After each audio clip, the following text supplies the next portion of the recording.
Bom, agora a gente vai falar de um assunto interessante aí para a construção de objetos, que são os métodos construtores. Quando a gente cria classes, nosso objetivo é criar instâncias da classe. Então a gente quer criar dados que preenchem a estrutura da classe. Então a gente precisa para isso de métodos construtores. Então vou mostrar um exemplo aqui. Vou criar uma classe chamada animal.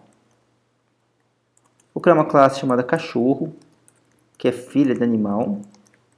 Então, por herança, né, é das características do animal. E a classe gato, que é filha do animal. Como é que eu faço para criar uma instância, por exemplo, do gato? Aqui no meu método principal. Eu tenho que usar a palavra-chave new. Então, new gato vai fazer a criação de uma instância. Tá? E eu posso atribuir isso numa variável. Gato G igual a new gato. Então aqui são duas chamadas, né? Quando eu estou fazendo isso, eu estou primeiro criando uma instância, e essa instância vai ficar armazenada na heap, e aí, o resultado dessa instância vai ser armazenado como referência na variável G. Então G aponta, ou G se refere a essa instância de gato criada. Tá?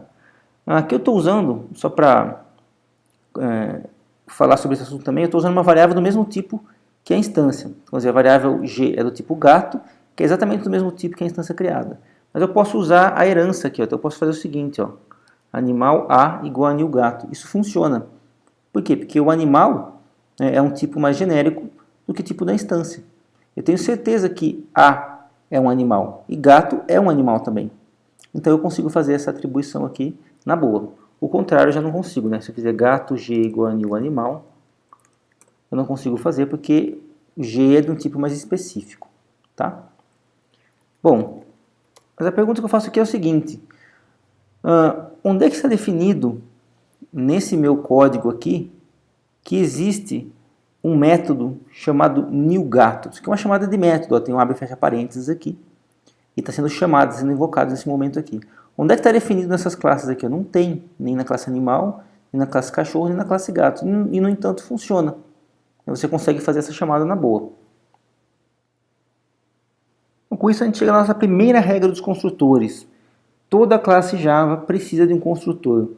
Se o programador não criar nenhum construtor explicitamente, o compilador o fará. Ele vai fazer a criação de um construtor padrão, ou seja, um construtor sem argumentos. Então, nesse exemplo aqui, é como se na classe gato tivesse um construtor vazio, que não faz nada. Não muda. Esse código aqui é idêntico ao código anterior, porque esse construtor vazio foi criado pelo compilador. Assim como o construtor aqui, e assim como o construtor aqui. Certo? Esse código a gente não precisa fazer quando a gente quer um construtor que não faz nada, além de instanciar o objeto em si. Então não tem nenhuma outra inicialização, a gente não precisa criar o construtor aqui. Claro, se eu quiser criar um construtor diferente do padrão, por exemplo, string nome. Então criei um construtor que aceita uma string aqui, que faça qualquer coisa com o nome aqui, tá? Aí ele já não vai mais aceitar essa chamada. Por quê? Porque o compilador do Java detectou que eu criei um construtor diferente e ele não cria o construtor padrão. Certo? Então, aquela regra diz que quando você não cria, ele cria para você, de forma a garantir que todos os construtores, todas as classes tenham pelo menos um construtor. Então vamos dar uma olhada nessa seguinte situação. Agora eu modifiquei a classe animal para ter dois atributos, nome e raça, que vão ser dados lá pelo cachorro e pelo gato. Agora suponho que eu queira fazer a instanciação desse objeto gato de três formas diferentes. Eu vou querer fazer uma construção onde eu não vou especificar nenhum nome nem a raça, e nesse caso o nome vai ser igual a bichano e a raça vai ser igual a vira-lata. Aí eu tenho uma outra forma de construir o gato, que é especificando o nome, mas não a raça.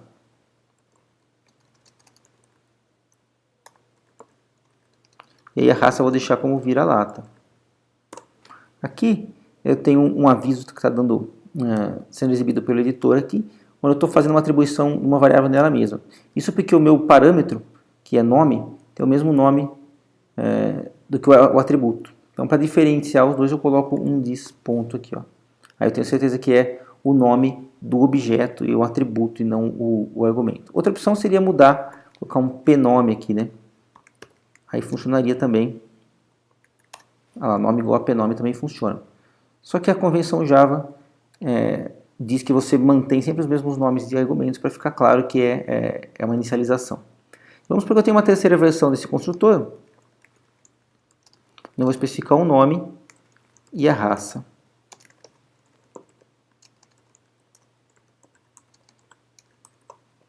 Dessa forma eu consigo construir objetos de formas diferentes, né? Então eu posso construir um gato sem especificar nada, né? Então vamos lá. Eu posso construir um gato especificando o nome dele, lá, Mingau. Eu posso construir um gato especificando o nome, sei lá, Mimi, e a raça persa. Tá? Então eu consigo fazer essas três opções aqui, e cada um vai ter a sua própria instância sendo criada de acordo com as diferentes formas de construção. Isso é permitido, isso é a sobrecarga de métodos que já existem em Java e em outras linguagens orientadas a objetos. Tá? Permite você mudar o corpo, a assinatura do método e criar métodos diferentes de acordo com a assinatura. O problema dessa solução aqui é a duplicação de código. Veja que a palavra vira-lata aparece duas vezes nesse código. Suponha que eu queira trocar a raça default, a raça padrão. Eu teria que mexer nesses dois métodos aqui. Teria que mexer aqui e mexer aqui. Tá, nesse caso é um exemplo pequeno, mas se você pensar em casos mais complexos, isso é um problema. Quer dizer, você tem uma repetição de código nas múltiplas versões dos construtores. Uma primeira solução que a gente pode fazer para isso é o seguinte, é você usar a inicialização em bloco. Então eu estou criando um bloco aqui, ó, tá vendo? Que ele está simplesmente solto dentro da classe aqui. E esse bloco vai ser executado quando essa classe é inicializada. Então eu posso usar esse bloco aqui para fazer a inicialização. E esse código vai ser executado independente do construtor que eu chamar. Então eu posso vir aqui, não preciso ter esse código aqui e nem esse. Então fica assim, ó. Por default, né, eu consigo instanciar um gato e ele vai ter o nome de bichano e a raça de vira-lata. Se eu não especificar nada, né, e aí esse construtor eu preciso colocar ele agora, quer dizer, ele não vai ser inserido pelo compilador porque eu tenho outros, né? Se eu não colocar nada, ele vai inicializar o objeto e vai estar atribuído o nome e raça conforme ali em cima. Se eu especificar só o nome, ele especifica o nome. Se eu especificar o nome e a raça, ele vai especificar o nome e a raça. Então essa é uma solução que não é muito boa, mas é uma solução que resolve o problema da duplicação. Essa solução não é muito boa quando você precisa fazer alguma coisa na construção do objeto e que use os valores dos atributos inicializados. Por exemplo, se eu quiser criar um apelido baseado no nome, assim, ó, a classe gato vai ter um atributo chamado apelido, que eu quero que seja o nome do gato concatenado com o zinho. Tá? Então, por exemplo, Mingau, o apelido é Mingauzinho. Tá só um exemplo aqui para a gente ilustrar. Quer dizer, eu tenho um atributo sendo calculado com base em outro. Isso depende da inicialização. Se eu rodar esse código aqui, vou mandar imprimir aqui os atributos, né? G1.apelido. Vou mandar imprimir só o apelido. G1, G2 e G3. Ele está imprimindo nullzinho. Por que null? Porque null é a string padrão. Quando você não especifica nada, a string fica como nula. E aqui, nesse momento da criação, nome vale nulo. Certo? Mas aí você fala, é só colocar isso para baixo. Né? Coloca o apelido como um atributo. E inicializa o apelido aqui, ó. Opa.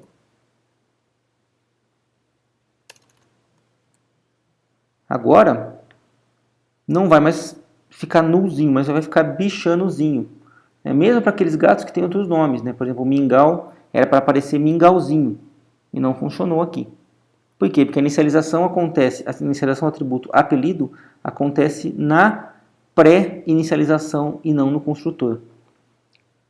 Esse é o problema, quer dizer, essa solução não funciona quando a gente tem que fazer o uso, a criação de atributos que dependem dos outros. Uma outra solução para esse problema seria colocar a inicialização do apelido depois de cada construtor. E aí funciona. O problema é que nesse caso eu tenho de novo a duplicação de código, então volto para o problema original. Certo? Essa solução também não é boa. Uma outra solução seria você encadear construtores. Ou seja, você cria um construtor vazio, que seria esse aqui. Um construtor que tem o nome, deixa eu apagar o apelidozinho aqui para a gente voltar. Então a gente tem um construtor que está vazio, um que tem o nome e um que tem o nome e a raça. Eu vou apagar esse código de inicialização daqui. E eu vou encadear os construtores através da chamada do this. This é uma referência que, além de fazer a referência para atributos da classe, eu posso fazer uma referência para construtores da classe. E o this só pode ser chamado dentro de um construtor. Tá? Nesse caso está dando erro porque está chamando ele mesmo, né? Mas eu passaria aqui, ó, o this com o nome de bichano. Esse seria o nome do gato quando eu não especifico nada. Mesma coisa aqui embaixo, ó. Quando eu quero um gato que tem nome, mas qualquer raça, eu vou fazer uma referência para outro construtor, passando o nome e a raça padrão, vira-lata. E aí eu tenho aqui embaixo o construtor completo, que aceita o nome e a raça de qualquer forma. Tá? E aí eu poderia fazer o nosso apelido igual a nome maisinho. Né? Essa solução aqui continua não funcionando porque esse código roda antes dos construtores, mas eu consigo resolver colocando a inicialização do apelido no último construtor. Ou seja, eu vou inicializar o apelido sempre no construtor final que vai ser chamado. Porque se eu chamar o gato sem nada, ele vai chamar esse, que vai chamar esse. E aí eu vou inicializar o apelido com certeza. Certo? Então essa aqui é uma forma de resolver o problema que agora funciona. Eu consigo inicializar o atributo apelido com o valor padrão já inicializado corretamente. Tá? Então quando eu tenho que fazer sobrecarga de operadores, sobrecarga de construtores de forma a construir um mesmo objeto de várias formas diferentes, essa é uma solução interessante, que é você encadear os construtores através do this. Então, qual que é a regra? Você cria um construtor completo, que é configurável com todos os parâmetros possíveis, que você quer que sejam configuráveis, e os outros, né, que vão ter valores padrão, você chama esse construtor completo de uma forma direta ou indireta. Tá? Você faz isso através da chamada do this, que é como se fosse uma chamada para o construtor de um outro construtor dessa mesma classe. Essa solução ainda tem um problema conceitual, que é o seguinte: nome e raça são atributos de gato, mas herdados de animal. Ó. Animal é que tem nome e raça. Se eu quiser fazer uma coisa parecida com cachorro, vou ter que duplicar esse código de inicialização de nome e raça no cachorro também. Então, o mais correto mesmo seria você colocar o construtor de animal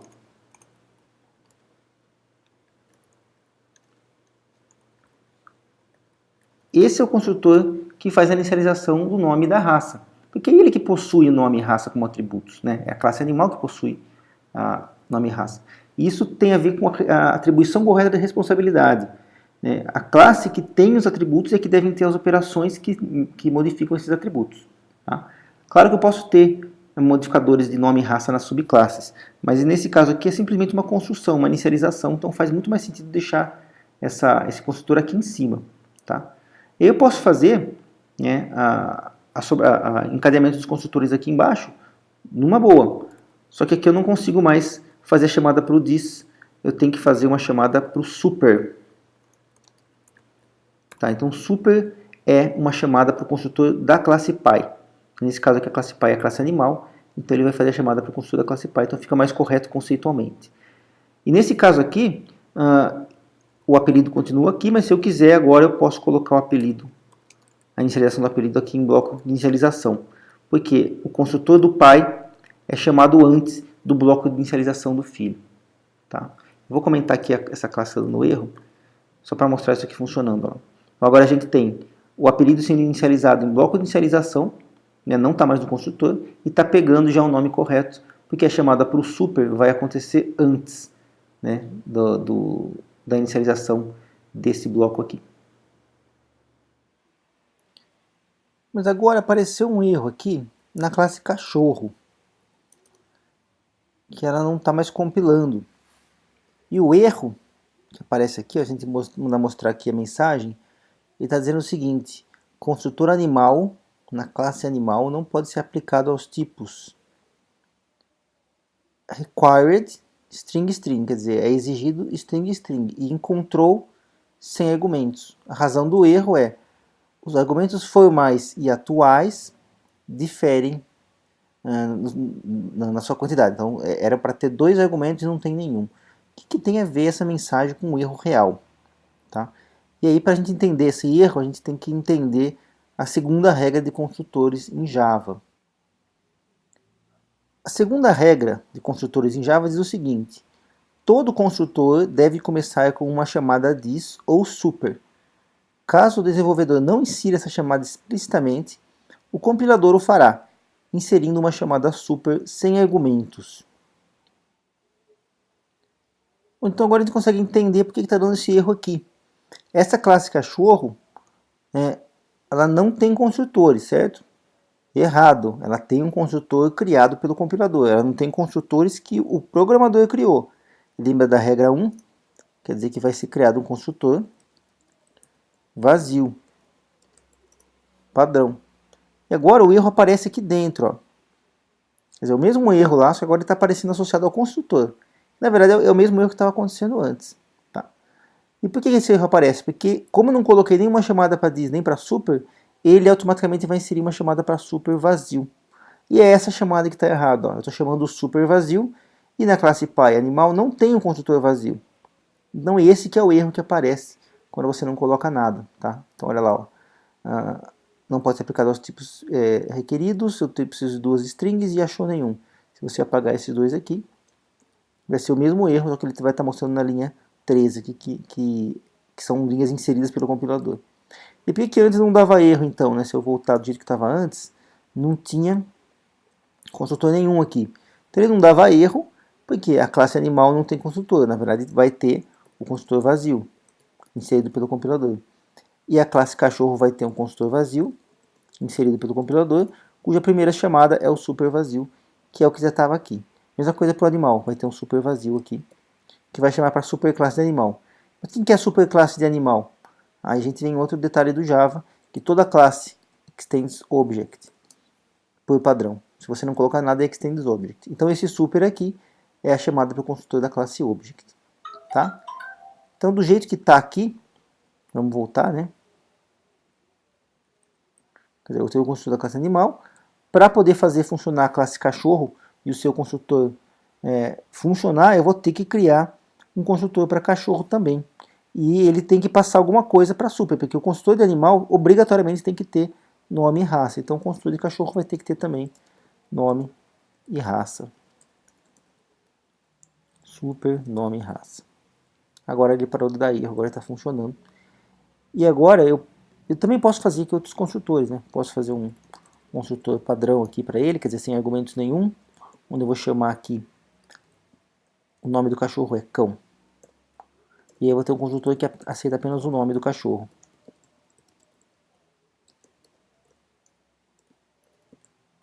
Nome e vira-lata também é a raça padrão do cachorro. Certo? Agora vamos falar de outro conceito que também está presente nas linguagens orientadas a objetos, que é um modificador de variáveis de classe. Quer dizer que eu vou criar um atributo que não pertence a nenhuma instância, e sim à classe em si. Nesse caso aqui, a classe animal tem atributo nome e raça. Eu vou criar um atributo aqui, que eu vou modificar ele com a palavra-chave static. E com isso eu vou querer dizer o seguinte: essa variável não pertence a nenhuma instância, e sim à classe toda. E por isso que eu estou colocando aqui o nome animais. Então eu vou contar o número de animais que eu instancio no programa. Tá? No caso, eu estou usando aqui uma ideia que coloca em itálico, né, esses atributos que são estáticos. Se eu tirar o estático aqui, ele vai deixar normal. Tá? Então o estático ele modifica e para ajudar a gente, a IDE coloca em itálico. Isso significa que eu vou acessar esse atributo independentemente de ter objetos. Então, lá no meu programa principal, ó, eu posso vir aqui e fazer o seguinte, ó, animal.numAnimais igual a 3. Quer dizer, não tem nenhuma instância de animal aqui e, no entanto, eu consigo fazer o acesso a essa variável. Essa variável existe e eu posso, inclusive, imprimir ela aqui embaixo. Ó.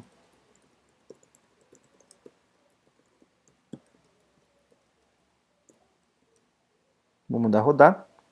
Ah lá, está mostrando o número 3 lá embaixo, que ele conseguiu acessar a variável corretamente. Isso permite, por exemplo, que eu faça a contagem, como eu falei, de instâncias. Né? Vou fazer o seguinte, ó, numAnimais mais. Sempre que eu chamar o construtor animal, ele vai incrementar o numAnimais a variável numAnimais. Aqui, como eu estou dentro da própria classe animal, eu não preciso colocar o animal ponto, né? Mas não faz diferença, eu poderia deixar assim, para ficar mais claro ainda que eu estou usando uma variável estática. Tá? Mas não precisa, posso deixar assim mesmo, porque eu estou dentro da própria classe.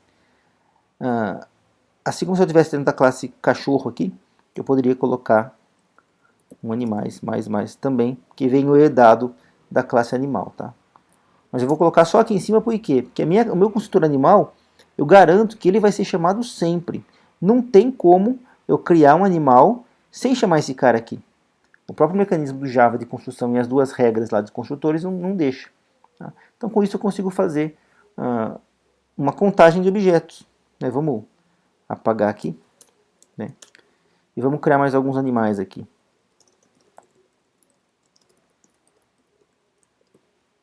Vou criar mais 2 cachorros sem nomes aqui. Ó. Cachorro C1, cachorro C2. Isso independe de eu guardar, né, o objeto. Posso criar um objeto e não atribuir para ninguém, né? Não faz muito sentido, mas só para mostrar aqui o resultado. Vou mandar exibir. Está mostrando 6 aqui, que é o número de instâncias que eu criei. Número de instâncias de animal que eu criei nesse programa aqui. Tá? Estou chamando o construtor de cada um, e que implicitamente chama o construtor lá do animal, que faz incremento da variável estática. Tá? Então o que é importante entender é que o modificador estático transforma aquele atributo em um atributo que fica associado à classe e não a uma instância específica. Por isso que o valor é incrementado e sobrevive às instâncias específicas. Bom, nesse exemplo aqui eu criei essa variável numAnimais e inicializei com 0. Mas e se eu tiver que fazer uma inicialização mais complexa do que isso? Né? Por exemplo, se eu quiser fazer um vetor das raças conhecidas de cachorros. E esse vetor seria estático. Né? Então vai ser um array. Raças conhecidas. Eu poderia fazer uma palavra new aqui, string e tal. Mas eu posso também usar um bloco de inicialização.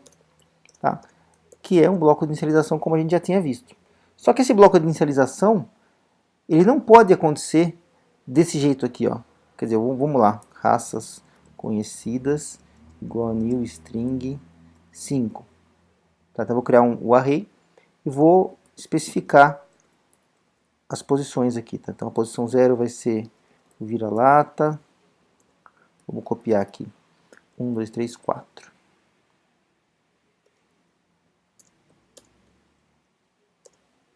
Na segunda posição eu vou ter o fila, depois eu vou ter o pitbull, depois o pastor, depois o basset. Certo? Isso aqui funciona, só que ele vai chamar essa inicialização aqui a cada criação de objeto. Por quê? Porque é um bloco de inicialização comum. Se eu quiser e a variável raças conhecidas não está amarrado com o objeto, está amarrada com a classe. Então eu deveria fazer a execução desse código aqui uma vez só. Aqui está mostrado um aviso, ó, o inicializador pode ser estático, porque justamente a IDE detectou essa situação. Ou seja, eu estou rodando esse código aqui de diferentes formas. Tanto é que se eu fizer assim, ó, eu vou mandar imprimir cachorro.raças conhecidas na posição 2, por exemplo. Vou mandar imprimir qual que é a terceira raça conhecida, a terceira que é indexada através do zero, né? Se eu mandar rodar esse código aqui, está dando um erro, um null pointer exception, porque esse vetor aqui não foi inicializado. E não foi mesmo, porque ele só vai ser inicializado quando eu construir um cachorro. Então, se eu mover essa chamada aqui para cima, ó, aí ele funciona, mostrando lá o pitbull. Ou seja, não é isso que eu quero. Eu quero que a inicialização do raças conhecidas aconteça independente da existência de instância daquela classe. Então eu vou transformar isso num bloco de inicialização estático. E é para isso que serve o bloco de inicialização estático, para você inicializar variáveis estáticas. Você pode considerar o bloco de inicialização estático como sendo o construtor das variáveis ou dos atributos estáticos das classes. Tá? E agora vai funcionar. Vamos voltar como estava antes. E vamos rodar. E vai funcionar. Além, é claro, de que agora ele só vai inicializar uma única vez e não toda vez que eu inicializo um novo objeto. Agora a gente vai falar de um outro conceito da ocultação da informação, que é presente em Java e em outras linguagens similares, que é a visibilidade. Eu até já usei alguns exemplos aqui, né, no vídeo, falando de membros públicos, privados. Isso tem a ver com a ocultação da informação. Mas antes eu vou falar do conceito de pacotes. O pacote em Java é um conjunto de classes nomeado. Tá? Existem outros conceitos parecidos em outras linguagens, tá? Mas é basicamente isso. Então você pega algumas classes que estão relacionadas e você dá um nome para você usar elas, para você agrupar elas e poder usar em outros projetos. Tá? É importante entender que em Java, apesar dos nomes poderem ser compostos, cada pacote ele é único, ele é separado dos outros. Né? Por exemplo, o pacote java.util e o pacote java.util.concurrent são pacotes diferentes, cada um tem suas classes distintas e todas as regras de visibilidade consideram eles como diferentes. Tá? Então não existe essa ideia de um pacote estar dentro do outro em Java. Certo? Então essa junção, essa união entre esses pacotes é apenas semântica, não tem influência nas regras de visibilidade. Em termos de visibilidade, a gente tem dois níveis para considerar: nível de unidades e nível de membros. As unidades são as unidades de código que são as classes, as interfaces, enumerations, que elas ficam no topo, digamos assim, do programa. Né? Então fica dentro do arquivo diretamente. E para essas unidades a gente pode ter um modificador de visibilidade público ou privado para pacote, ou privativo para pacote, tá? Que é o package private e que corresponde a quando você não coloca nenhum modificador naquela classe, naquela unidade. Tá? Então uma classe pode ser public ou pode não ser nada, e quando não é nada, ela é privada, ou seja, visível apenas para as outras classes daquele mesmo pacote. Quando ela é pública, ela é visível para todo mundo. Tá? Então, em nível de unidade é fácil de entender. Em nível de membro, o que é membro? São membros de classes, né? Pode ser atributos, métodos, classes alinhadas, etc. A gente tem 4 níveis de visibilidade: Public, Protected, Package Private ou Private. Tá? E o significado deles é o seguinte: a gente tem que considerar o local onde um método está declarado e onde ele vai estar acessível. Tá? Então, para uma determinada declaração, os seguintes modificadores significam acesso para os seguintes níveis. Tá? Então, se o modificador é público, ele está dizendo que aquele membro ele é acessível para a classe que o contém, para o pacote que o contém, para a subclasse daquela classe e para todo mundo. Tá? Então, tem o yes aí na primeira linha, significa que todo mundo vai poder enxergar aquilo que é público. Aquilo que é marcado como protegido, como protected, ele é visível dentro da classe, dentro do pacote e dentro das subclasses, mesmo que essas subclasses fiquem em pacotes diferentes. Tá?